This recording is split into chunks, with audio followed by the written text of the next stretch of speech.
Eu estou mostrando aqui uma ilustração clássica sobre o modelo do átomo. O que estamos vendo aqui são elétrons orbitando. Aqui, no caso, estou falando do átomo de hélio, que tem apenas 2 elétrons. Mas, num átomo, temos elétrons gravitando em torno do núcleo. É claro que, dependendo do átomo, nós temos um elétron, como o átomo de hidrogênio, 2 elétrons, como no caso do átomo de hélio, e assim por diante. De forma que nós vamos considerar um átomo e, na realidade, vamos considerar um por um, mas eu tenho que pensar em N elétrons. Porque um átomo é constituído por N elétrons. Agora, o que nós vamos tentar entender, e entender na realidade, né, é o que acontece com o átomo quando eu introduzo um campo magnético. Essa figura, o átomo não está sob a ação de um campo magnético. Agora, imagine um campo magnético aqui onde está o átomo. Eu tenho aqui um campo que vamos admitir como um campo uniforme, porque o átomo ele é diminuto e o campo magnético vai mudar muito pouco. Eu posso perfeitamente considerar, então, esse campo magnético, B, como sendo um campo uniforme. E, é claro, o que mudou? O que mudou é que antes não havia o campo magnético e agora eu tenho um campo magnético. O que significa isso? Antes eu tenho o material longe do ímã e agora eu estou considerando o material perto do ímã. Cada átomo há de experimentar um campo magnético. E o que acontece com o átomo? Bom, o que acontece com o átomo é o que acontece com o núcleo, com os prótons, com os elétrons, né, que compõem o átomo.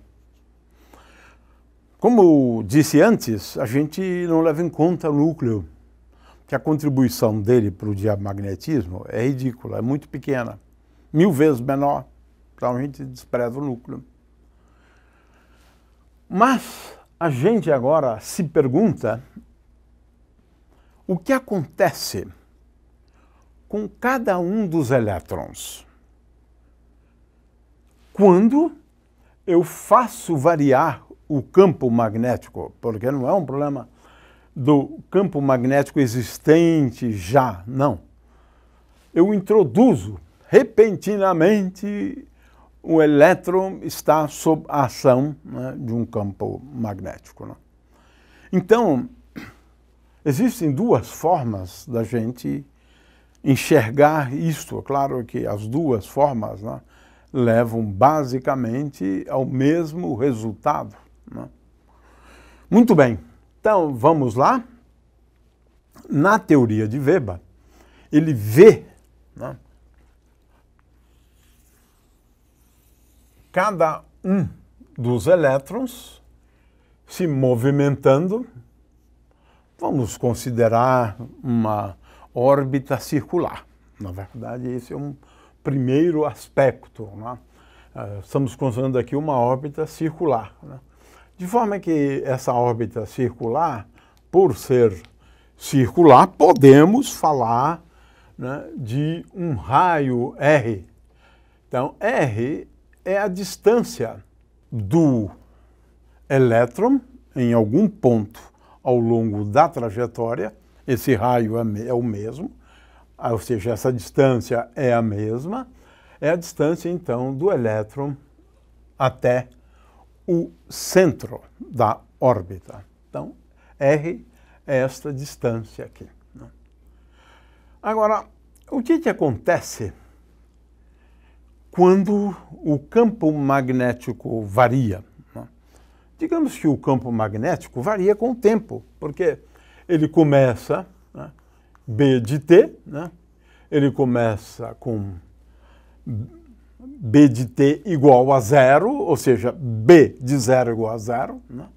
Então, o nosso problema é B como função do tempo, que eu vou escrever como B de T. E esse campo, vamos considerar esse eixo aqui como sendo o eixo Z. Veja, o campo magnético, portanto, está sendo considerado como estando ao longo do eixo Z.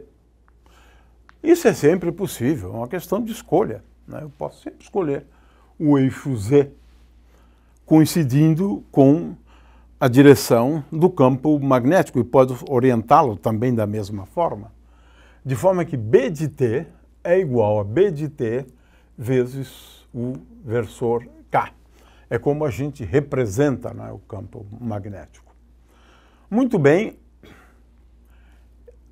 De acordo com a lei de Faraday, o fato do campo magnético variar com o tempo, ele vai me levar à geração de um campo elétrico, de tal maneira que o rotacional desse campo elétrico, que é o campo elétrico induzido, né, é igual a menos dB dt, igual a menos dB de T, mas se agora, como o campo é uniforme, eu posso colocar apenas dB dt, usar a derivada de uma função de uma variável apenas, né? vezes K. Ora, agora nós vamos fazer uso do teorema de Stokes, né? E nós já sabemos o que isso significa. Né? É que a circulação, né, do campo elétrico ao longo de um caminho fechado, e nós vamos considerar este caminho fechado como sendo este aqui, na órbita do elétron. Então, este é o caminho. Vamos fazer o caminho coincidindo. Né? E escalar dl igual a menos dφ. Φ é o fluxo do campo magnético. Né? E considerando essa superfície aqui, então nós vamos considerar esta superfície para a gente calcular o fluxo do campo magnético. O fluxo do campo magnético no interior desta superfície aqui. Essa superfície é uma superfície delimitada, né? É uma superfície delimitada por essa curva que é uma circunferência. Né? Então, essa é a nossa superfície. Para calcular o fluxo, eu preciso dar uma orientação para elemento de superfície ds. Nesse caso aqui, né, ds, para calcular o fluxo, é igual a ds vezes k. Portanto, é fácil calcular o fluxo do campo magnético considerando-se essa superfície. E essa é normal, a superfície. Ora, vamos lá, isso aqui é igual a menos. Eu não preciso mais de derivada parcial, né? Então vou colocar aqui d dt, né? d dt do fluxo, né? E isso é igual a menos, por conta deste sinal aqui, né? Nós temos, portanto, menos com menos, vamos colocar aqui um sinal mais, porquanto aqui eu tenho eu tenho menos dB dt igual a menos dB dt e, consequentemente, eu tenho isto igual a menos dB dt vezes a área. Ora, essa área é igual a π vezes r ao quadrado, né? Que é esta área. Né? Ou seja, o fluxo do campo magnético, né, é igual a B de t, no fundo é isso. B de t, por conta dessa forma aqui, né, vezes π vezes r ao quadrado. Né? Então, o que eu tenho que fazer é calcular, né, o dφ dt, e eu tenho, portanto, esta expressão aqui. Calculei de um lado e agora eu preciso calcular do outro. Agora, o que eu tenho aqui é como se eu tivesse, né, uma densidade, né, de corrente, fazendo uma analogia aqui, né?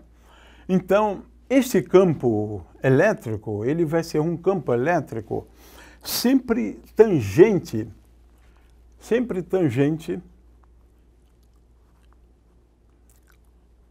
a esta curva. Ora, o versor, né, que indica a tangente de uma curva é o versor φ, portanto, E vamos escrever como sendo igual a E. Agora, índice R, porque ele pode depender do R, né? E pode eventualmente também depender do tempo, então vamos colocar assim, né? E de RT e φ. E φ é um versor que dá sempre a direção tangente à circunferência. O dl que aparece ali, ele é igual a R, né? R vezes dφ. Então, se eu utilizar aqui as coordenadas polares, tá? φ e R, né? Então eu vou poder escrever dl como sendo igual a R vezes dφ vezes Eφ. Vezes Eφ. Portanto, E escalar dl é igual a R vezes E de R e T vezes, esse R vem daqui, vezes dφ. Agora, quando eu integrar isso aqui ao longo do caminho, eu vou integrar de 0 a 2π. Conclusão, quando eu integrar dl, vou integrar aqui de 0 a 2π e vou encontrar o seguinte resultado, né?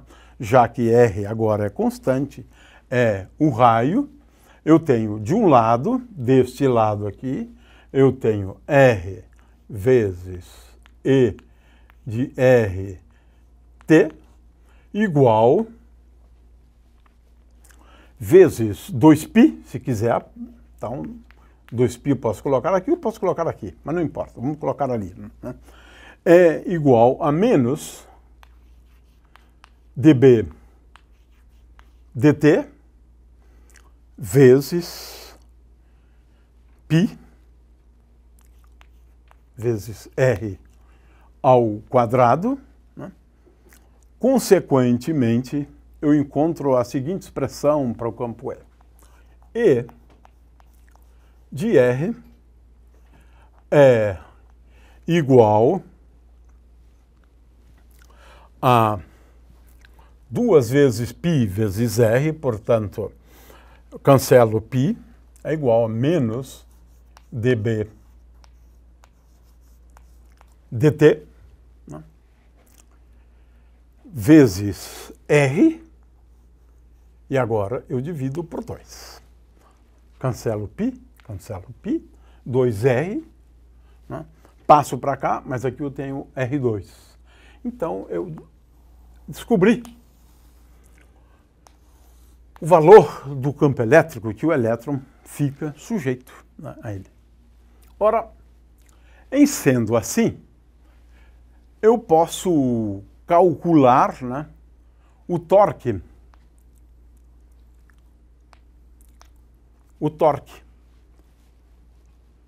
que o elétron experimenta. Torque é igual a R vetor. Aqui eu tenho que levar em conta, né? A carga do elétron, que é menos E, então menos E, né? Vezes o campo elétrico que eu tenho aqui. Ora, esse campo elétrico ele está sempre na direção do versor E índice φ, né? De forma que, como o R está sempre na direção radial, eu tenho que fazer, né, o produto vetorial de Eφ por ER, né?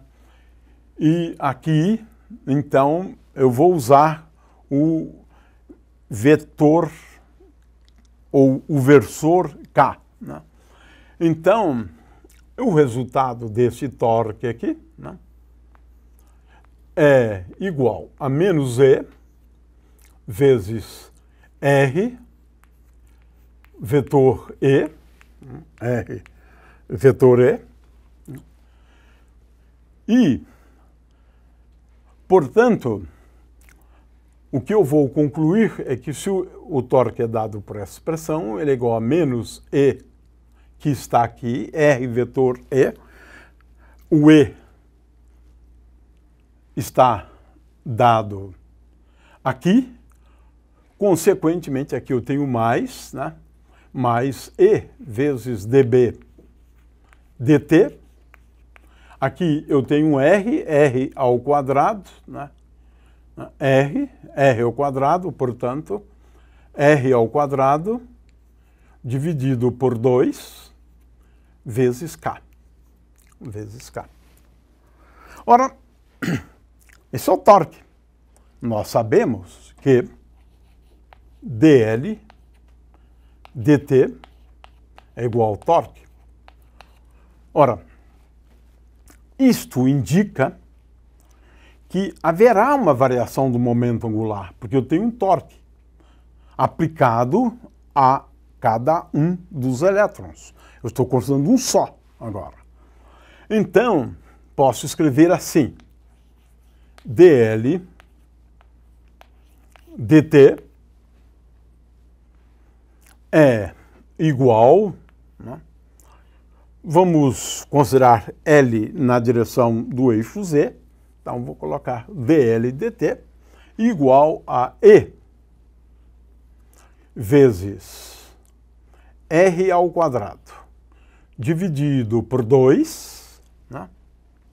Dividido por 2 vezes dB dt. Ora, agora a coisa ficou fácil. Eu posso simplesmente apagar, né, ou cancelar esse dt, né? E nós vamos verificar que entre o valor zero do campo magnético e o valor B final, né, nós temos uma variação de L, onde ΔL é igual a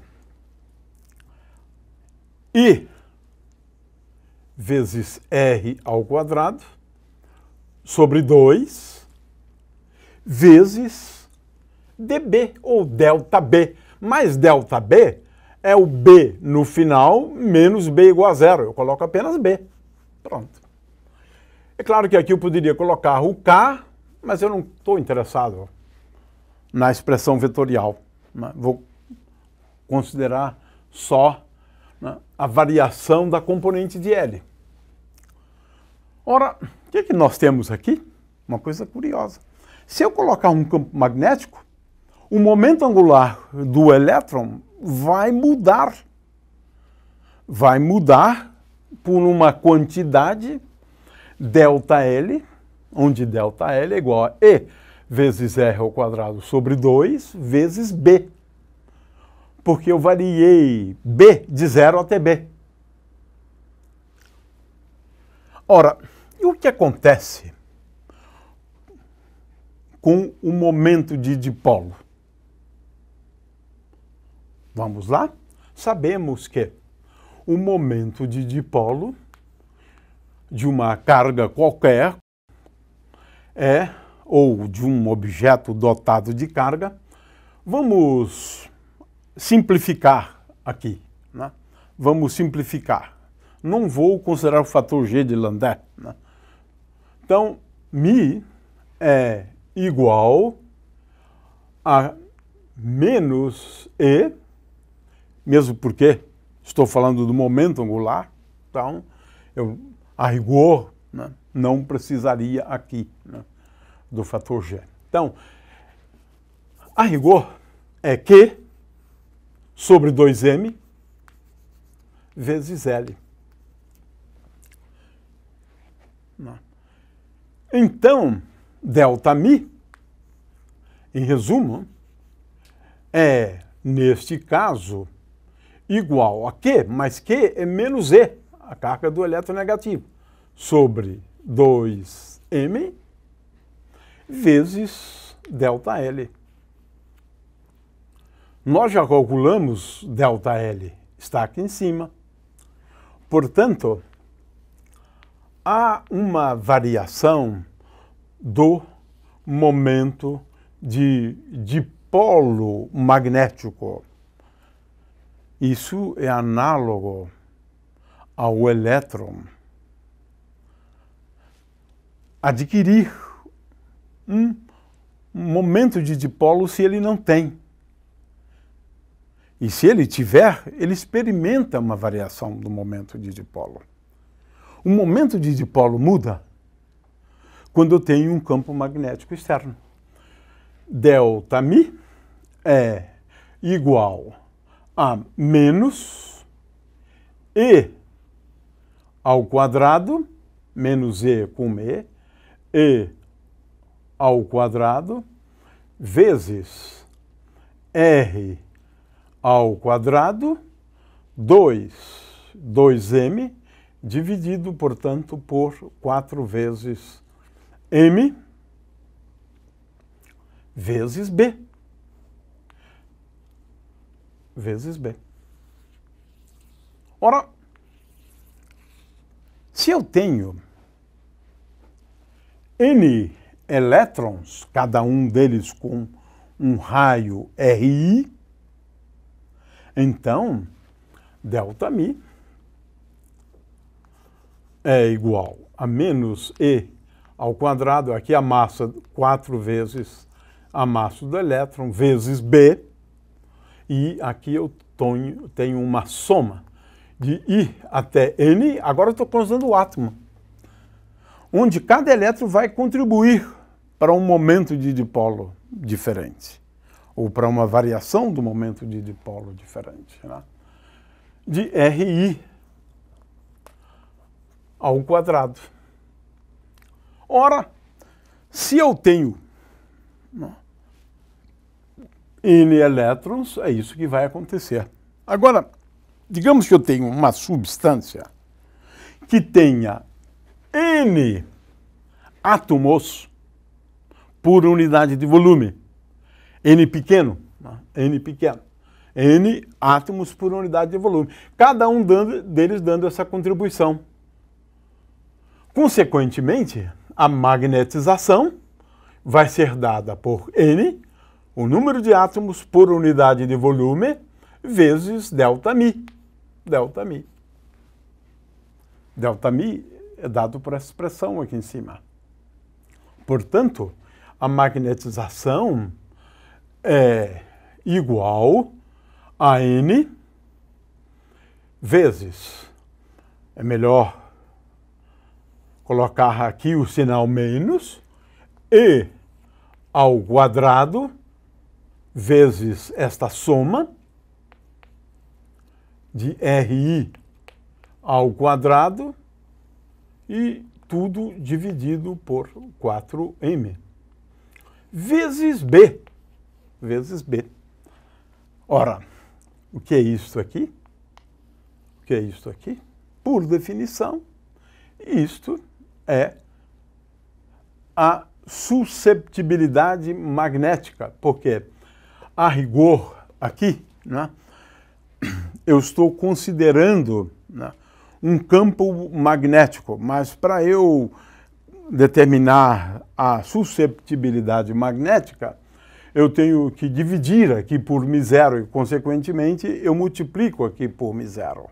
O fato é que, a partir daqui, eu tenho a susceptibilidade, né, magnética do material, que é menos N vezes E ao quadrado, carga do elétron ao quadrado, com sinal menos, sobre 4m, vezes, agora que eu divido por μ0, para estabelecer uma relação entre a magnetização e H, né? Portanto, agora vou multiplicar aqui por μ0, porque a susceptibilidade magnética tem a ver com o H, né? E agora aqui eu tenho uma soma sobre I indo de 1 até N de RI ao quadrado. Aqui tem uma teoria microscópica. Eu levei em conta a existência de elétrons num átomo e analiso o que acontece com cada um dos elétrons, como ele muda o momento de dipolo, né? Na presença, eu considerei um campo magnético externo, né? Então, com isso, eu encerro essa teoria, que é a teoria de Weber, que é baseada no fenômeno da indução. Agora, vamos analisar uma outra teoria. É interessante porque a gente está lidando, na verdade, com conceitos diferentes, mas que levam ao mesmo resultado. Eu quero, depois, no final, comentar um pouco sobre como calcular esses RIs, porque a física clássica não diz o que é o RI. Realmente, uma boa teoria é realmente uma teoria que evoca a mecânica quântica. Mas isso a gente deixa para depois.